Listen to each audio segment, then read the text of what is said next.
Hello दोस्तों, how are you? कैसे हो आप? आई होप आपकी तैयारी अच्छी चल रही होगी। और आज हम अपना नया टॉपिक स्टार्ट करेंगे, दैट इज़ गुप्ता एम्पायर। हम गुप्ता एम्पायर के बारे में आज बात करेंगे और जानेंगे गुप्ता एम्पायर के बारे में कि गुप्ता एम्पायर के टाइम पर कैसी व्यवस्था थी, कौन कौन रूलर्स थे। हम बात करेंगे गुप्ता रूलर्स की, अलग अलग जो गुप्ता रूलर्स थे कि पहले कौन सा आया, उसके बाद कौन सा, उसके टाइम पर क्या क्या, किस रूलर ने कैसा काम किया है, क्या काम किया है, उस टाइम की क्या विशेषताएं थी, हम वो भी बात करेंगे। इससे पहले हम जो मैं वीडियो में बना चुका हूँ उसमें मैं आपको स्टोन एज के बारे में बता चुका हूँ। स्टोन एज जब हम ह्यूमन बींग्स का इवोल्यूशन हुआ, ह्यूमन बींग्स इवोल्व हुए, डेवलप हुआ, उनका ब्रेन डेवलप हुआ, जो मैं स्टोन एज में बता चुका हूँ आपको, पैलियोलिथिक, मेसोलिथिक और न्योलिथिक एज में।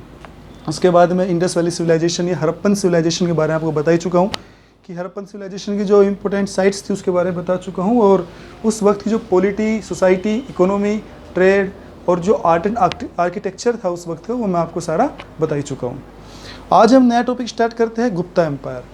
तो जैसे मैंने आपको उस दिन ही बताया था कि मैंने कई एग्ज़ाम में देखा है कि जो भी गवर्नमेंट होती है उसके अनुसार हम सिलेबस को, जो गवर्नमेंट अपने हिसाब से सिलेबस को चेंज कर देती है। जैसे आप देखोगे तो एनडीए गवर्नमेंट है, that this government focus more on ancient history.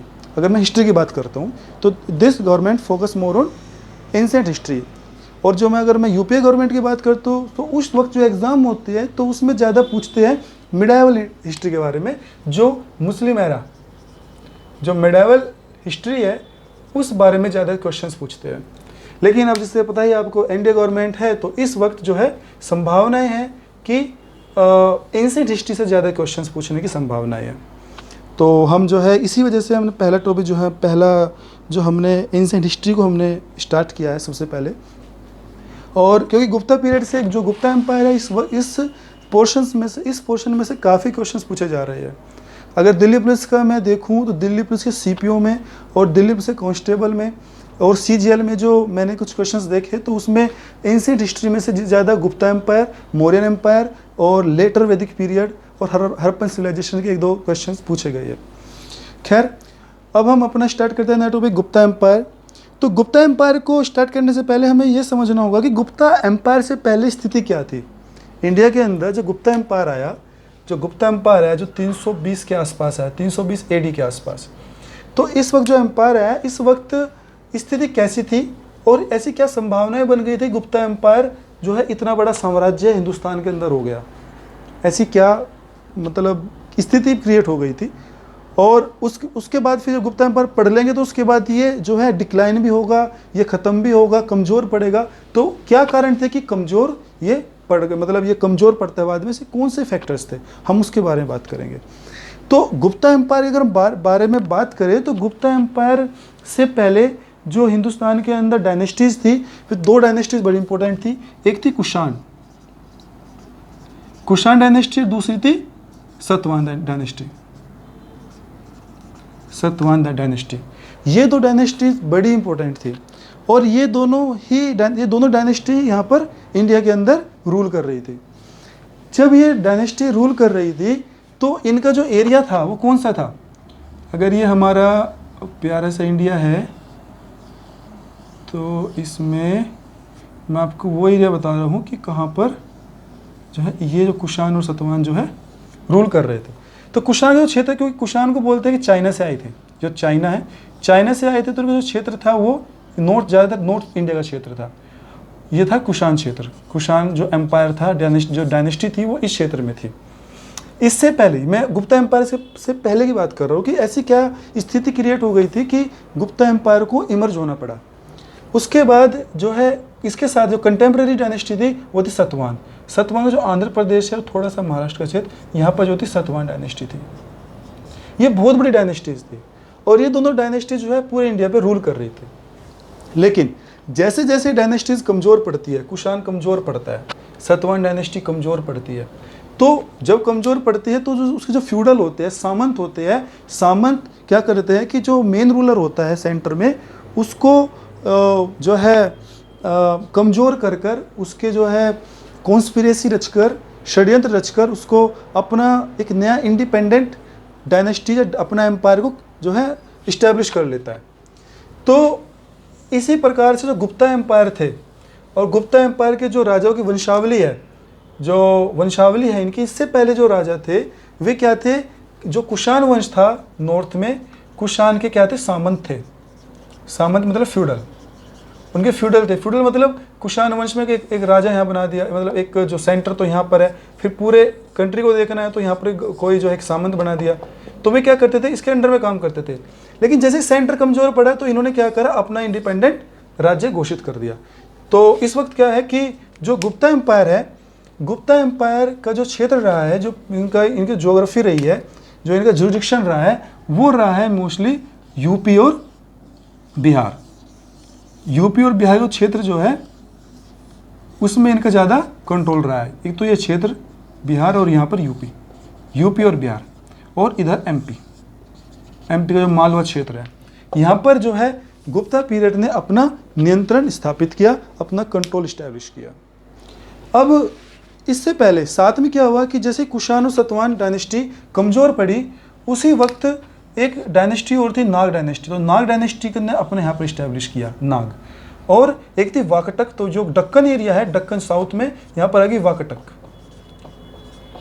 अब ये 3 डायनेस्टीज है, गुप्ता, नाग और वाकटक, 3 डायनेस्टीज है जो कि इस वक्त आ चुकी थी, इमर्ज हो चुकी थी।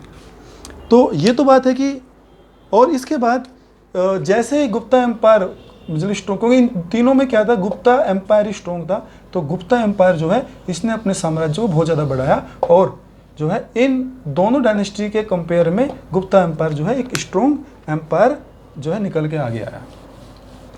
अब हम बात करते हैं कि हम गुप्ता एम्पायर तो पढ़ रहे हैं, लेकिन हमें कैसे पता चलता है कि गुप्ता एम्पायर एग्जिस्ट करता भी था या नहीं।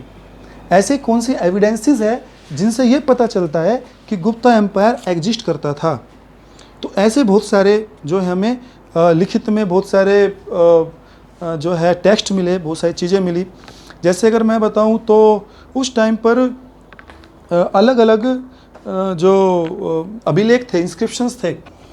हम एविडेंस की बात करते हैं, हमें एविडेंस क्या मिलता है, पहला एविडेंस हमें क्या मिलता है, पहला एविडेंस हमें ये मिलता है कि हम जो है जब प्रयाग में, इलाहाबाद क्षेत्र में हमें मिलता है प्रयाग प्रशस्ति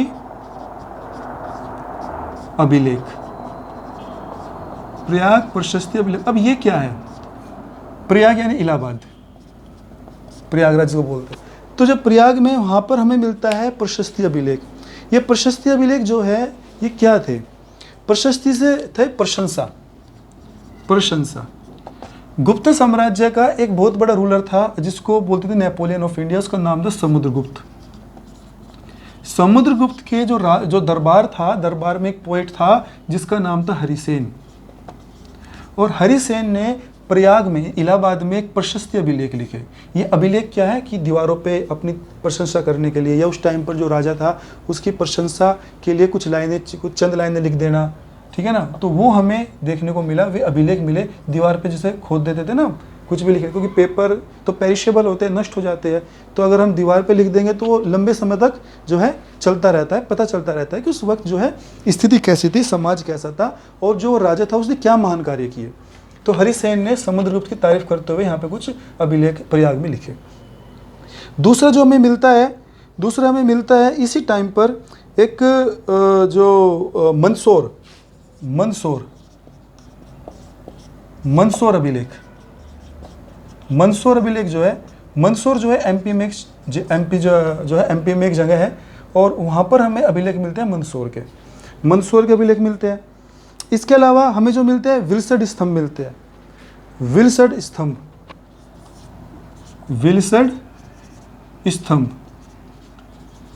जो विल्सड स्तंभ है ये हमें कौन से टाइम में मिलते हैं, विल्सड स्तंभ मिलते हैं हमें कुमारगुप्त के टाइम पर। कुमारगुप्ता, जो कुमारगुप्ता एक रूलर था, ये समुद्रगुप्त, फिर चंद्रगुप्त के बाद आता है कुमारगुप्त। तो कुमारगुप्त के बारे में जो हमें पता चलता है वो विल्सड स्तंभ से पता चलता है। स्तंभ क्या है, उस टाइम पर जो है पोल बना दिया, पोल बना दिया, उस पोल पर क्या करा कि कुछ भी लिख दिया, उस पर मैं लिख दिया उसके बारे में, कुमारगुप्त के बारे में। तो हमें पता चल गया, जो हमने एक्सकेवेशन किया, जो खुदाई की, पता चला कि एक पोल है, इस पोल पर कुमारगुप्त के बारे में लिखा हुआ है। और ये जो पोल मिला है कहाँ मिला? विल्सेड में मिला। अब आप मुझे कॉमेंट बॉक्स में बताओगे कि विल्सेड कहाँ पर है, ये आपका होमवर्क है। विल्सेड कहाँ पर है आप मुझे बताओगे। और विल्सेड स्तंभ हमें मिला किसके बारे में बताता है? कुमारगुप्त के बारे में। प्रयाग प्रशस्ति किसके बारे में बताता है? हमें समुद्रगुप्त के बारे में। और जो ये मंदसौर है, मंदसौर अभिलेख जो है, ये हमें बताता है स्कंदगुप्त के बारे में, ये बताता है हमें स्कंदगुप्त के बारे में।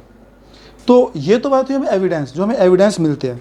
इसके अलावा अगर हम बात करें एक एक रूलर की, इसके अलावा हम एक एक रूलर की बात करते हैं कि कौन कौन से रूलर थे और उन रूलर ने क्या क्या महान कार्य किया। तो जो पहला रूलर है, जो हम पहला रूलर, इसका जो वास्तविक फाउंडर था इसका, इस डायनेस्टी का, वो था चंद्रगुप्त। पहला था चंद्रगुप्त फर्स्ट।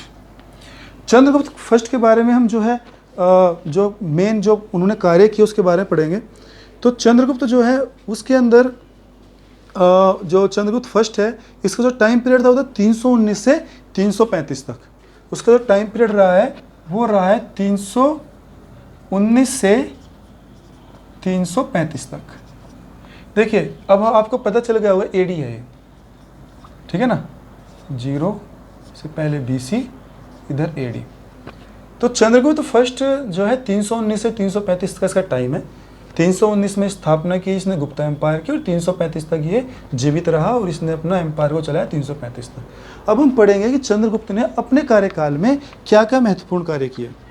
तो पहले तो इनका ये है कि इन्होंने अपने समय पर एक कैलेंडर चलाया, कैलेंडर को लॉन्च किया जिसका नाम था ये गुप्त सावंत।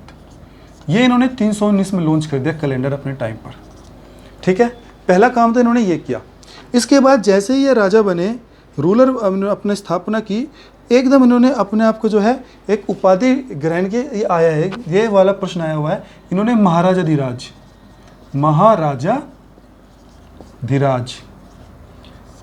धीराज की इन्होंने उपाधि, टाइटल एडॉप्ट किया। जैसे ही कोई भी राजा जो है अपनी गद्दी संभालता है तो वो एक टाइटल अडॉप्ट करता है। जैसे बाबर था, बाबर ने बादशाह का अडॉप्ट किया था, ठीक है ना। तो कोई गजनी का अडॉप्ट करता है टाइटल। इस प्रकार से चंद्रगुप्त फर्स्ट ने क्या किया था कि अपना रूल को इस्टेब्लिश करते ही महाराजा धीराज की इन्होंने उपाधि धारण की। इसके अलावा जो है इन्होंने जो करेंसी है, जब ये राज्य में अपनी करेंसी चलाते हैं, अपनी मुद्राएं, करेंसी, इनकी करेंसी से पता चलता है कि इन्होंने किससे शादी की थी। जो लिच्छवी की राजकुमारी थी, लिच्छवी जो एक जो वो था राज्य था, लिच्छवी राज्य की जो महारानी थी, राजकुमारी थी, उसका नाम कुमार देवी, उसका नाम था कुमार देवी से इन्होंने शादी की थी। ये पता चलता है हमें चंद्रगुप्त फर्स्ट की करेंसी से कि उन्होंने जो लिच्छवी की राजकुमारी कुमार देवी से शादी की थी। इसके अलावा इन्होंने सिल्वर के कॉइन्स चलाए, और सिल्वर के कॉइन्स को बोलते हैं रजत। इन्होंने क्या किया? सिल्वर के कॉइन्स चलाए। ये जो पॉइंट्स है, ये है चंद्रगुप्त फर्स्ट के टाइम की बात।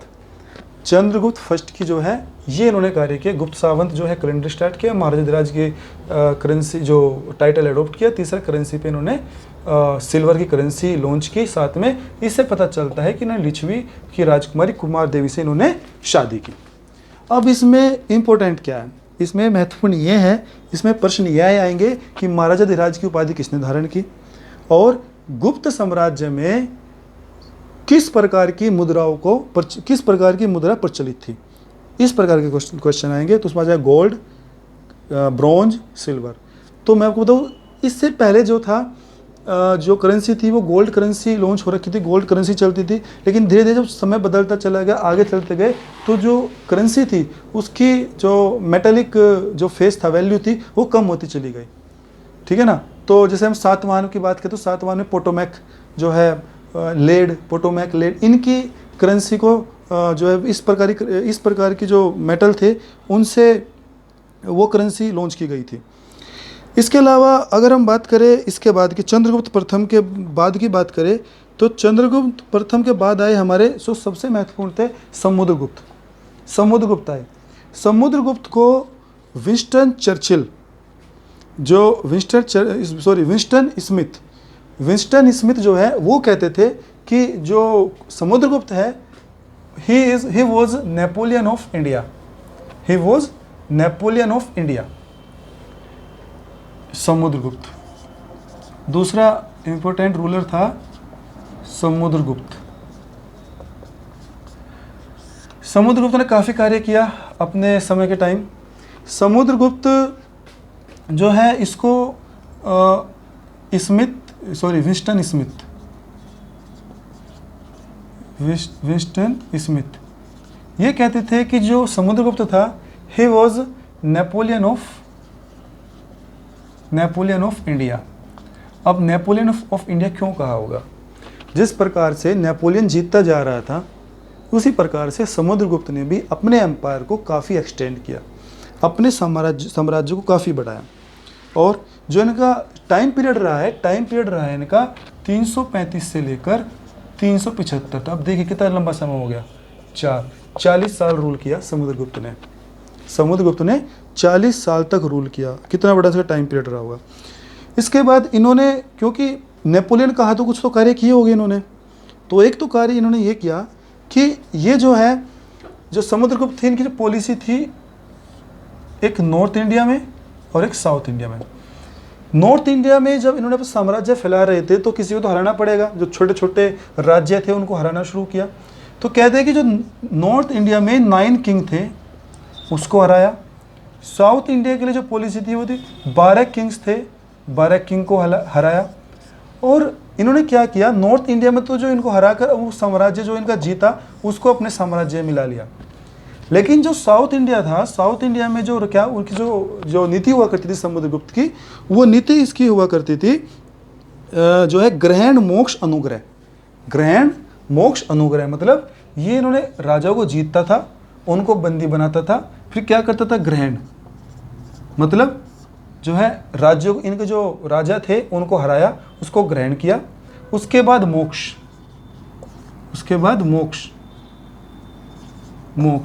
मोक्ष मतलब जो राज्य को ग्रहण किया, उसके बाद जो राजाओं को बंदी बना रखा था उनको मोक्ष दे दिया, उनको फ्री कर दिया। और उसके बाद अनुग्रह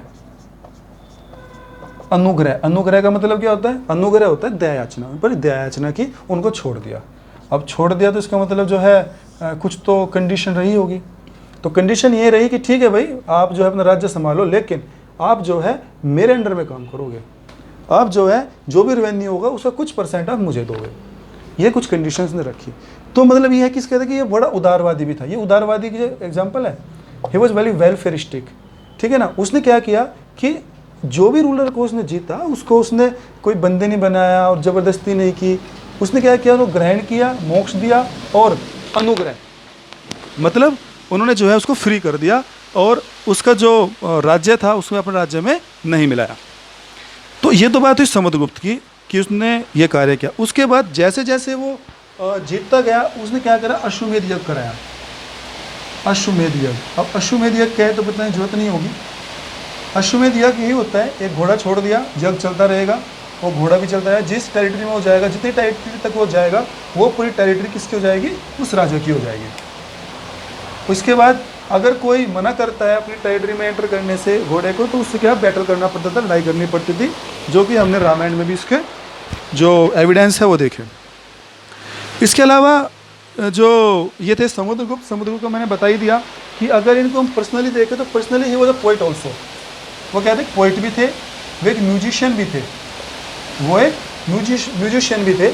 और इन्हीं के टाइम पर मैंने आपको बताया था कि हरिसेन कौन था, उनका राज दरबार का कवि था। वो क्या था, राज दरबार कवि था, जिसने क्या किया था, प्रयाग प्रशस्ति अभिलेख लिखे थे। प्रयाग प्रशस्ति अभिलेख जो है किसने लिखे थे, हरिसेन ने लिखे थे, जो कि किसका कवि था, समुद्रगुप्त का कवि था। तो ये कहानी हुई हमारी समुद्रगुप्त की। अगला जो हम पढ़ेंगे तीसरा रूलर है हमारा चंद्रगुप्त II। नेक्स्ट है हमारा चंद्रगुप्त II। अब ये चंद्रगुप्त टू क्या था? अब मैंने बताया ना, जो भी राजा हुआ करता था वो अपने एक एक टाइटल को अडॉप्ट किया करता था। तो चंद्रगुप्त टू ने कौन सा टाइटल अडॉप्ट किया? चंद्रगुप्त ने टाइटल अडॉप्ट किया विक्रमादित्य का। उसने क्या किया? विक्रमादित्य का अपना जो टाइटल था वो अडॉप्ट किया। इसका जो टाइम पीरियड रहा था वो रहा 380 से लेकर 412 तक।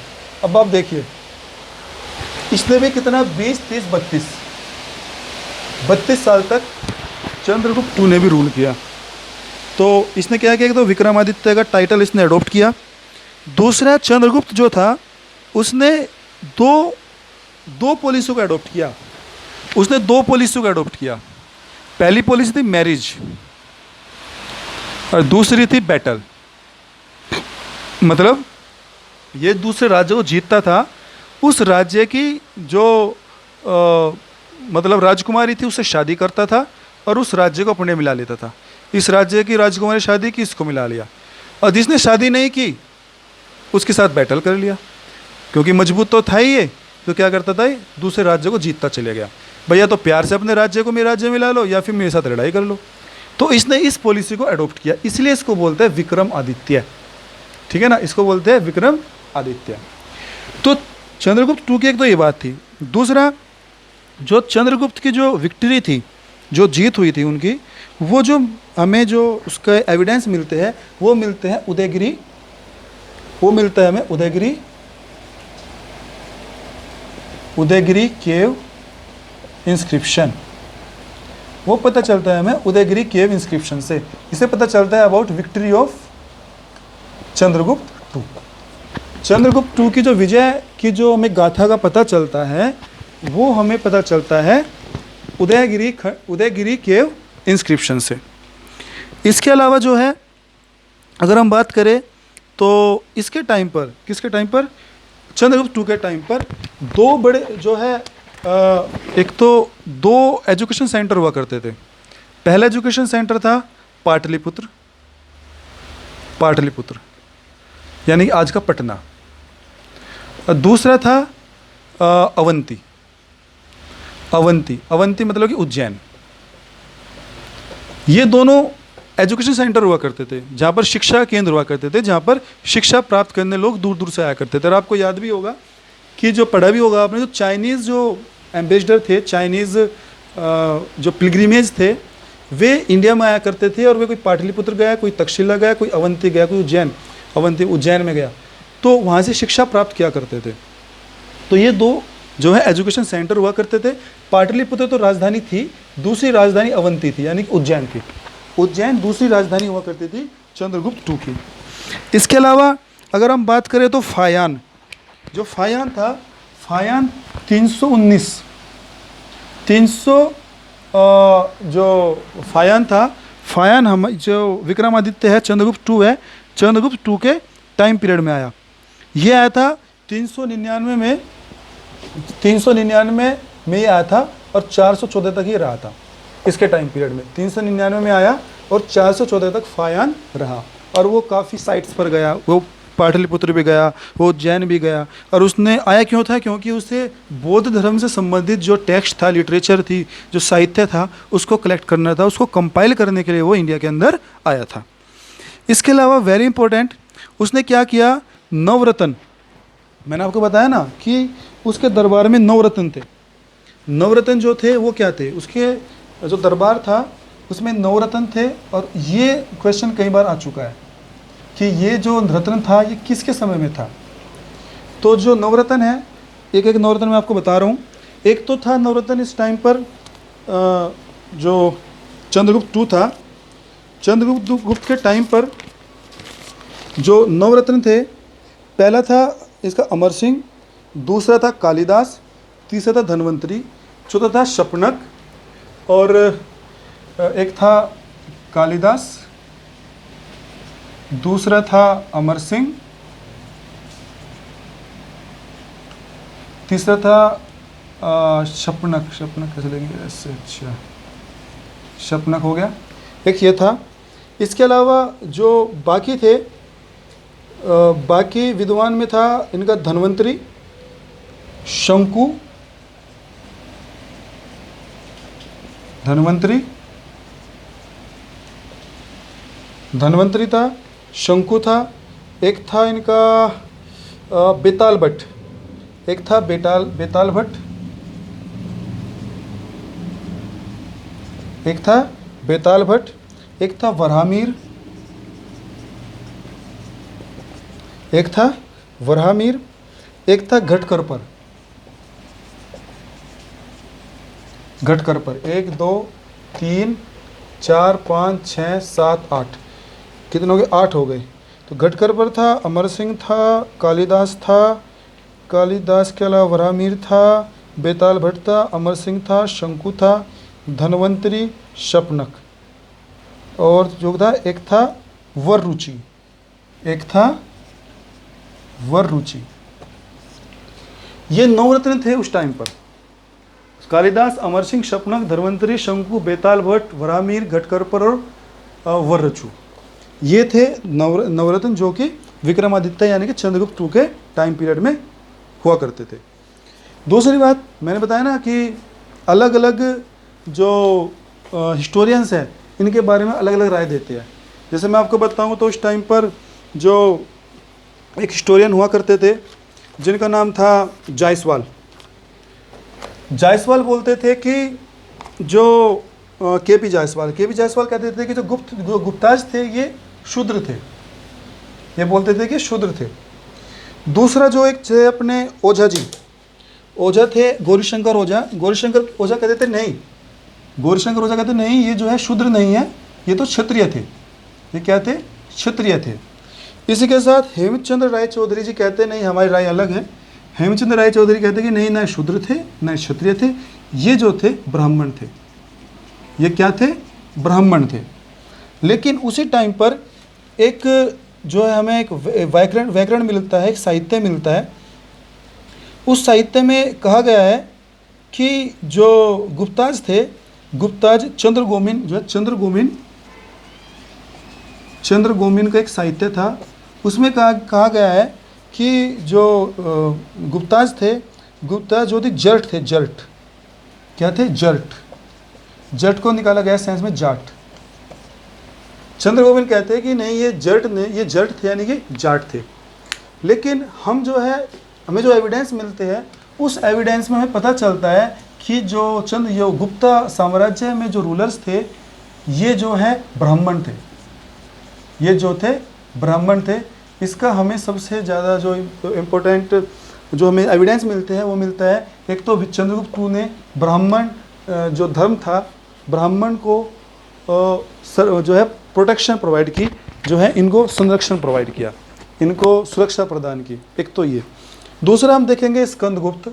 स्कंदगुप्त के समय में जो स्कंदगुप्त अपनी मुद्रा चलाते हैं, उस मुद्रा में जो है भगवान की जो है चित्र उस पर पोर्ट्रेट करते हैं। दूसरा आगे हम देखेंगे कि एक विष्णु टेम्पल बनाया जाता है सुदर्शन झील पर। सुदर्शन झील पर हम अभी आएंगे। तो सुदर्शन झील पर विष्णु टेम्पल ही बनाया जाता है।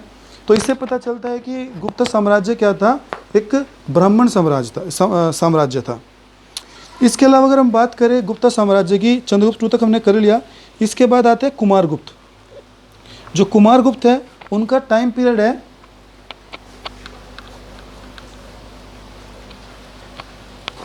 ना, जो कुमारगुप्त है 415 से 454 तक, 415 से 454 तक आते हैं कुमारगुप्त। कुमारगुप्त की जो विशेषताएं है, उनके जो टाइम पीरियड था उस टाइम पर एक तो क्या था? विल्सड इंस्क्रिप्शन। जो इनकी जो विल्सड है, विल्सड इंस्क्रिप्शन में बताया गया है कि कुमारगुप्त ने कि डायनेस्टी के बारे में बताया गया है। अब ये विल्सड कहाँ है ये आप कमेंट बॉक्स में बताओगे, विल्सड है कहाँ पर? तो विल्सड इंस्क्रिप्शन जो है उसमें बताया गया है कुमारगुप्त की डायनेस्टी के बारे में। ठीक है, तो विल्सड इंस्क्रिप्शन किसके रूल में था, किसके एम्पायर में लिखे गए थे? कुमारगुप्त के एम्पायर में लिखे गए थे। क्वेश्चन आते हैं कि ये इंस्क्रिप्शन जैसे प्रशस्ति, प्रयाग प्रशस्ति हो गया, मंदसौर हो गया, विल्सड हो गया, तो ये कौन से टाइम पीरियड में थे, कौन से रूलर के टाइम पर लिखे गए थे? इसके अलावा जो है मंदसौर इंस्क्रिप्शन। मंदसौर इंस्क्रिप्शन जो है, देखिए Mandsaur inscription Mandsaur inscription. Mandsaur inscription जो मंदसौर एमपी में है, यहाँ पर हमें इंस्क्रिप्शन मिले, अभिलेख मिले, और ये जो लिखे थे, ये लिखे थे वत्स भट्टी ने। ये लिखे थे वत्स भट्टी ने।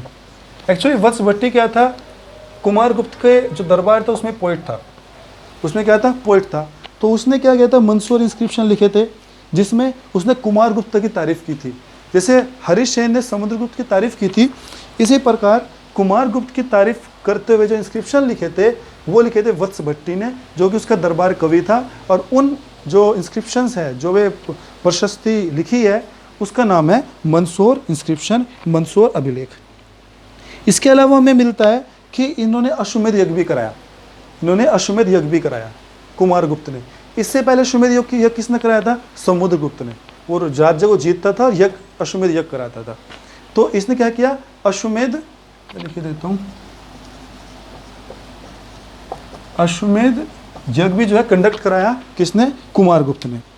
कुमार गुप्त के टाइम में पता चलता है कि कुमार गुप्त के टाइम पर ही पुष्यमित्र, एक डायनेस्टी थी पुष्यमित्र, पुष्यमित्र जो कि साउथ में थी। मैंने कहा ना काफ़ी डायनेस्टी थी, तो एक डायनेस्टी थी पुष्यमित्र, उसने अटैक किया था गुप्ताज पर। किसके टाइम पीरियड में, कुमार गुप्त के टाइम पीरियड में। और कुमार गुप्त ने क्या किया था, पुष्यमित्र को हरा दिया था, पुष्यमित्र को हरा दिया था। अब पुष्यमित्र को हरा दिया हमें कैसे पता चला, जो पुष्यमित्र थे उनको हरा दिया था कुमार गुप्त ने, ये हमें पता कहाँ से चला, तो ये हमें पता चलता है भीतरी अभिलेख से। किससे पता चलता है, भीतरी अभिलेख से। भीतरी अभिलेख, भीतरी अभिलेख। आपका दूसरा होमवर्क है, कमेंट बॉक्स में बताओगे भीतरी कहाँ पर है, ये भीतरी जो जगह है ये कहाँ पर है, ठीक है ना। जो अभिलेख मिले थे भीतरी अभिलेख, ये भीतरी जगह पर मिले थे, और ये भीतरी किस जगह है ये आप बताओगे। तो भीतरी अभिलेख जो है ये लिखे गए थे, और ये किसने लिखे थे, ये लिखे थे किस टाइम पर, स्कंदगुप्त, स्कंदगुप्त। अगला जो हम रूलर पढ़ेंगे स्कंदगुप्त ही पढ़ेंगे कुमार गुप्त के बाद। तो स्कंदगुप्त ने अभिलेख लिखवाए, वो अभिलेख लिखवाए भीतरी में। भीतरी में उन्होंने ये मेंशन कराया कि जो कुमार गुप्त थे, कुमार गुप्त के टाइम पर पुष्यमित्रों ने जो है अटैक किया था, और उसमें पुष्यमित्रों की बहुत बुरी हार हुई थी। कुमार गुप्त ने उनको हरा के उनको भगा दिया था। और इसके अलावा जो फैक्ट है, जो सब बहुत इंपॉर्टेंट फैक्ट है, वो है नालंदा यूनिवर्सिटी, वो है नालंदा यूनिवर्सिटी। कुमार गुप्त के टाइम पर ही जो है नालंदा यूनिवर्सिटी का स्थापना हुई। नालंदा यूनिवर्सिटी की स्थापना हुई कुमार गुप्त के टाइम पर। किसने बनवाया, कुमार गुप्त ने बनवाया। और नालंदा यूनिवर्सिटी का दूसरा नाम क्या है, इसको बोलते हैं Oxford of Mahayana, Oxford of Mahayana. अब ये महायान क्या है, महायान जो है ये जो बुद्धिज्म है, बुद्धिज्म जो बौद्ध धर्म को अपनाता है, बौद्ध धर्म की दो ब्रांच हुआ करती है, हीनयान और महायान। हीनयान और महायान, हीनयान प्राचीन थे, महायान थोड़े से मॉडर्नाइज्ड हो गए। हीनयान जो थे वे जो है मूर्ति पूजा में विश्वास नहीं करते थे, लेकिन महायान पूजा में विश्वास करते थे। हीनयान थोड़े रूढ़िवादी थे, ये थोड़े आधुनिक हो गए थे। और हम देखते हैं कि आज के टाइम पर भी हम महायान जो है चाइना या जितना भी क्षेत्र है, साउथ ईस्ट एशिया क्षेत्र है, वहाँ पर हमें महायान बौद्ध धर्म भी दिखाई देते हैं। इसके अलावा जो है जो नालंदा है, नालंदा को ऑक्सफोर्ड ऑफ महायान बोलते हैं। मतलब जो बौद्ध धर्म की जो महायान शाखा थी उसके बारे में पढ़ाई होती थी। ऑक्सफोर्ड क्यों बोलते हैं, क्योंकि अपने आप में नालंदा भी यूनिवर्सिटी थी। अब आपका एक होमवर्क है कि आप बताओ कि नालंदा यूनिवर्सिटी तो स्टैब्लिश किस टाइम पर, कुमार गुप्त के टाइम पर हुई, लेकिन इसको जो डिस्ट्रॉय किया गया वो किसने किया और कब किया, ठीक है। ये आप मुझे बताओगे कि जो नालंदा यूनिवर्सिटी है वो किसने डिस्ट्रॉय किया था, किसने उसको में आग लगाई थी, उसको नष्ट किया था, ये आप मुझे बताओगे। इसके बाद जो एक बहुत ही इंपॉर्टेंट जो है एक नया रूलर आता है, उसका नाम है स्कंदगुप्त। क्या नाम है, स्कंदगुप्त। अब स्कंदगुप्त के बारे में जो है हम पढ़ाई करेंगे, स्कंदगुप्त के टाइम पर क्या हुआ था। तो स्कंदगुप्त का टाइम पीरियड रहा है, वो टाइम पीरियड रहा है 455 से 467 तक का। इन्होंने 8-10 साल ही रूल किया था। तो उसमें 455-467 तक इनका रूल रहा था, स्कंदगुप्त ने रूल किया। इसमें इन्होंने क्या बोलते हैं कि जो हून थे, एक डायनेस्टी थी हून, हुनाज बोलते हैं, या इनको मलेच ही बोलते हैं, मलेच। इन्होंने क्या किया था, स्कंदगुप्त के टाइम पर अटैक किया था और स्कंदगुप्त ने उनको बहुत बुरी तरह हराकर वापस भेजा था। इसके अलावा और ये जो हून अटैक हुआ था, हून अटैक का हमें पता कहाँ से चलता है, अब हो गया था ना, अब हमें अटैक तो किया था लेकिन पता कहाँ से चलता है, यहाँ पता चलता है जूनागढ़ अभिलेख से। ये पता चलता है हमें जूनागढ़ अभिलेख से कि जो हून थे उन्होंने स्कंदगुप्त पर अटैक किया था, स्कंदगुप्त ने उनको बहुत बुरी तरीके से हराया था और ये पता चलता है हमें जूनागढ़ से। और जो जूनागढ़ है वो कहाँ पर है, गुजरात में है। इसके अलावा जो है बहुत ही इंपॉर्टेंट, इसमें ये क्वेश्चन मैंने पढ़ा भी है, इसमें आ चुका है कई बार, यूपीपीसीएस में आया कई बार, कि जो सुदर्शन झील है, जो मैं अभी जिक्र कर रहा था आपके सामने, सुदर्शन झील, जो सुदर्शन झील है, सुदर्शन झील की जो मरम्मत कराई वो किसने कराई। एक्चुअली जो सुदर्शन झील है इसका भी एक बड़ा इतिहास है। सुदर्शन झील का जिक्र हम मौर्य एम्पायर में भी करेंगे, इसका जिक्र हम शक डायनेस्टी, जब जो है शक डायनेस्टी के टाइम पर भी इसकी मरम्मत कराई गई थी, रुद्रदामन के समय पर। इसके बाद हम जो है सुदर्शन झील जो है इसकी जो रिपेयर कराई वो स्कंदगुप्त ने कराई। और ये जिम्मेदारी किसको दी, ये जिम्मेदारी दी गिरनार हिल कहाँ पर है, गुजरात में है। तो गुजरात का जो गवर्नर था उसका नाम था, गुजरात के गवर्नर का नाम था उसका नाम था प्रणदत्त। गुजरात का गवर्नर था प्रणदत्त, और प्रणदत्त का जो पुत्र था उसका नाम था चक्रपालित। ये नाम याद रखना जरूरी है। गिरनार हिल के ऊपर क्या थी, सुदर्शन झील थी। गिरनार हिल कहाँ पर है, गुजरात में है, और गिरनार हिल गुजरात में है। गिरनार हिल के ऊपर एक झील थी, सुदर्शन झील, और सुदर्शन झील की रिपेयर कराई थी जो है स्कंदगुप्त ने। और इसको रिपेयर कराने की जिम्मेदारी दी थी गुजरात के जो गवर्नर था प्रणदत्त, उसके पुत्र चक्रपालित को। चक्रपालित से कहा जाओ और इसकी जो है मरम्मत करो। साथ में इसी सुदर्शन झील के पास एक टेम्पल बनवाया, विष्णु का टेम्पल। विष्णु टेम्पल बनवाया किसने, स्कंदगुप्त ने। तो इससे पता चलता है कि विष्णु से कि भाई ये वैष्णव थे, ये कहता हिंदू धर्म था, ब्राह्मण थे, ठीक है ना। तब पता चलता है कि ये ब्राह्मण थे। ब्राह्मण जो है इन्होंने ब्राह्मण में विश्वास रखते थे, ब्राह्मण धर्म में, और इन्होंने जो है उसको ही संरक्षण प्राप्त कराया है। वो कैसे पता चला, हमें उनकी मुद्राओं से पता चला। हमें पता चला कि जो है विष्णु टेम्पल इन्होंने स्थापना कराई, तो इससे पता चलता है कि वो हिंदूज थे। तो ये था स्कंदगुप्त, जो कि जिन्होंने जो है ये कार्य कराए। इसके अलावा एक बहुत अच्छा फैक्ट है, स्कंदगुप्त ने ही अपनी जो कैपिटल है वो स्थानांतरित की थी अयोध्या में। ये आ सकता है, ये जिक्र हम अयोध्या का जो कैपिटल जिक्र करते हैं वो सिर्फ इसी टाइम पीरियड में करता है। इसके बाद तो सेंटर जो होता है, मतलब पहले पाटलिपुत्र, तक्षशिला, उज्जैन, अवंती, ठीक है ना, कन्नौज, आगे हम कन्नौज ही पढ़ेंगे, कन्नौज, थानेश्वर, ये क्षेत्र है जहाँ पर इनकी कैपिटल होते हैं। लेकिन अयोध्या का जिक्र जो है वो स्कंदगुप्त की कैपिटल जो है अपनी स्थानांतरित की थी अयोध्या में, वो सिर्फ जिक्र यहीं पर ही है। तो एक फैक्ट ये हो गया कि स्कंदगुप्त की कैपिटल कहाँ पर थी। अब ये कहानी तो होगी सब इनके रूलर की, जो इंपॉर्टेंट रूलर थे उनके यही थे। इसके अलावा एक था, इन्होंने क्या किया था, एक जो ट्रेड स्कंदगुप्त के टाइम पर ही इनके चाइना से बड़े अच्छे रिलेशन थे, और चाइना में इन्होंने क्या किया था, अपना एक राजदूत मंडल भेजा था, भेजा था, कुछ अपने एम्बेसडर्स को भेजा था। कहाँ पर, चाइना के अंदर। किसने, स्कंदगुप्त ने। तो ये था जो है सभी जो मेन रूलर्स थे किसके, गुप्ता पीरियड के। अब हम बात करते हैं गुप्ता पीरियड के टाइम पर जो है ऐसी क्या स्थिति हो गई थी कि गुप्ता पीरियड जो है वो डिक्लाइन हो गया। गुप्ता पीरियड जो है डिक्लाइन हो गया। तो हम डिक्लाइन पढ़ेंगे कि ये कमज़ोर क्यों हो गया, नष्ट क्यों हो गया, ठीक है ना। तो now we will read about that why Gupta empire became weaken, क्यों, ये क्या कमजोरी थी कि वो ख़त्म होता चला गया, टूटता चले गया। तो इसके बहुत सारे कारण थे। इसका पहला कारण तो ये था कि उस टाइम पर जो हून्स थे, हुनाज जिनको मलेची बोलते हैं, इन्होंने अटैक किया। इनका एक वो था, रूलर था तोरामन था, वो उसने बार बार अटैक किया, इनको कमज़ोर किया। दूसरा, इनकी जो प्रशासनिक संरचना थी वो बड़ी थोड़ी कमज़ोर थी। मतलब जैसे कि इनका जो प्रशासन था उसमें क्या था, डिसेंट्रलाइज था। डिसेंट्रलाइज्ड। डिसेंट्रलाइज्ड मतलब विकेंद्रित। अभी विकेंद्रित क्या होता है? विकेंद्रित था। विकेंद्रित क्या होता है कि ये सेंटर है, ये सेंटर है, इस सेंटर के मतलब ये जो है इनका जो मान लो तो इनका पाटलिपुत्र है जहाँ राजधानी थी, इसका जो रूल ये जो है एमपी में भी कर रहा है, बिहार में भी कर रहा है, यूपी में भी कर रहा है, थोड़े गुजरात में भी कर रहा है। तो यहाँ पर क्या गवर्नरशिप बनाए होंगे इसने, अपने अपने फ्यूडल बनाए होंगे यहाँ पे, ठीक है। अब उनको जो है पावर दे रखी थी, ठीक है भाई जो है मुझसे पूछने की जरूरत नहीं है, ये काम आप कर लो, कोई बात नहीं, ठीक है, बस हमें एक फाइनल मैसेज दे देना आप, ठीक है। तो वित्तीय शक्ति, न्यायिक शक्ति, इसके बाद प्रशासनिक शक्ति, ठीक है, ये सारी शक्तियाँ इन्होंने ऐसे बांट दी थी। अब इससे हुआ क्या?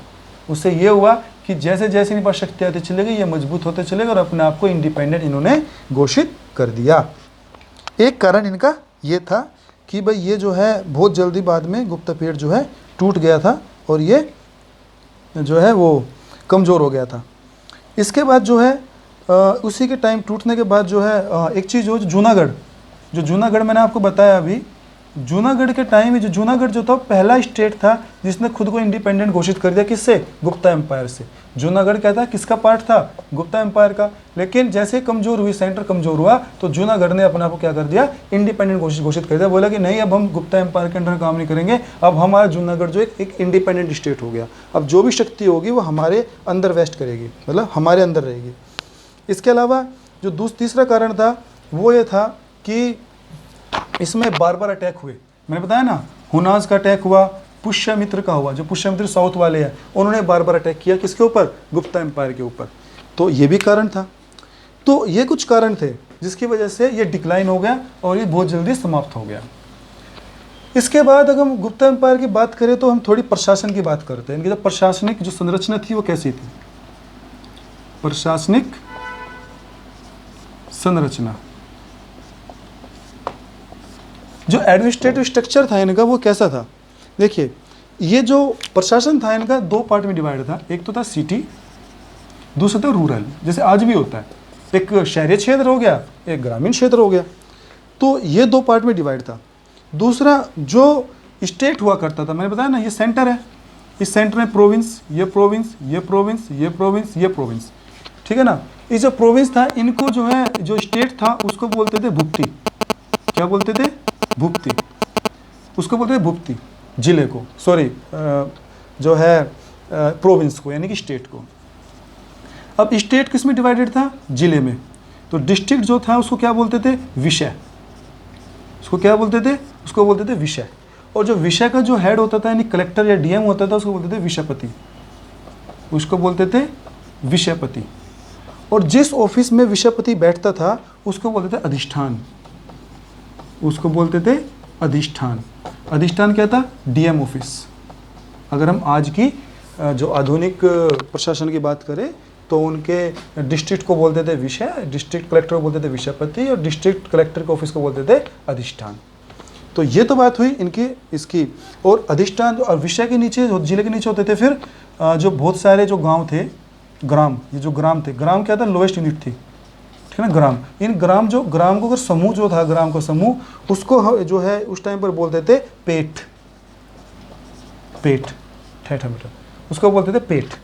तो ये था administrative structure of Gupta empire. इसके अलावा अगर हम जस्टिस की बात करें, न्याय की बात करें कि जो न्यायिक प्रशासन था वो कैसा था, तो न्यायिक प्रशासन में जो न्याय था, अंतिम जो चीफ जस्टिस था उनका पब्लिक का उस टाइम पर, वो था रूलर, यानी कि राजा। राजा के पास पावर थी कि वो न्याय का जो अंतिम आदेश है वो पारित करे।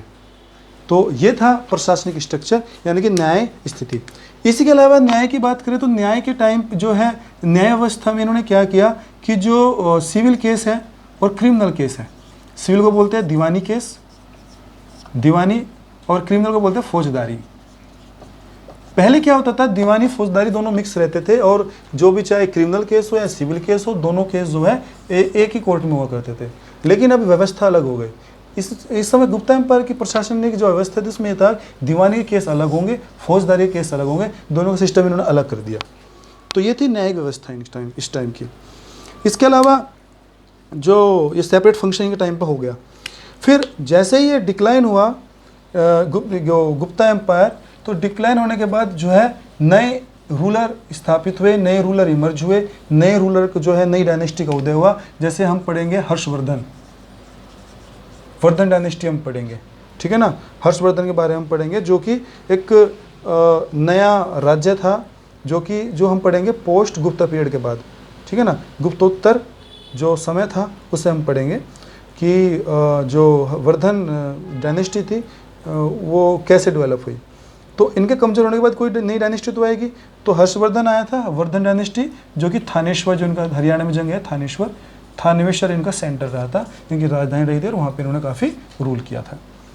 तो ये था सारा जो है। आज हम पहला इसकी अभी हम बात करेंगे, काफ़ी बचा हुआ है। अभी हम इनकी सामाजिक संरचना की बात करेंगे, इसके बाद हम जो है इनकी जो महिलाओं की स्थिति क्या थी उसके बारे में बात करेंगे। इसके बाद हम जो है बात करेंगे कि जो इनका सामाजिक जीवन था वो कैसा था, सामाजिक जीवन के अलावा स्त्रियों की दशा कैसी थी, आर्थिक जीवन कैसा था उस बारे में बात करेंगे। इसके बाद जो है हम जो है धार्मिक दशा कैसी थी, धर्म जो संबंधी जो अफेयर्स थे वो किस प्रकार के हुआ करते, कला और साहित्य, आर्ट एंड आर्किटेक्चर के बारे में बात करेंगे कि कला और साहित्य किस प्रकार का था उस टाइम पर, वास्तुकला कैसी थी, मूर्ति कला और चित्रकला की हम बात करेंगे। तो ये सब बातें जो हम सेकंड पार्ट में करेंगे, क्योंकि वीडियो काफ़ी लंबी हो जाएगी। तो पार्ट 1 तो आज हम इतना रखेंगे गुप्ता एम्पायर का। तो आज हमने गुप्ता एम्पायर के बारे में क्या पढ़ा, पहले तो हमने पढ़ा गुप्ता एम्पायर के बारे में इमर्ज कैसे हुआ, पहला पढ़ा इमर्ज कैसा हुआ, दूसरा जो डिफरेंट रूलर्स है, ठीक है ना, उन रूलर्स के बारे में बात की, उनके जो अफेयर्स है उनके टाइम पर उन्होंने क्या कार्य किया वो उस बारे में हमने बात की। तीसरा जो है हमने बात की कि इंस्क्रिप्शंस की, ठीक है ना, तो इंस्क्रिप्शंस कौन कौन से किस टाइम पर आए ये पता चला। इसके बाद हमने बात की कि कौन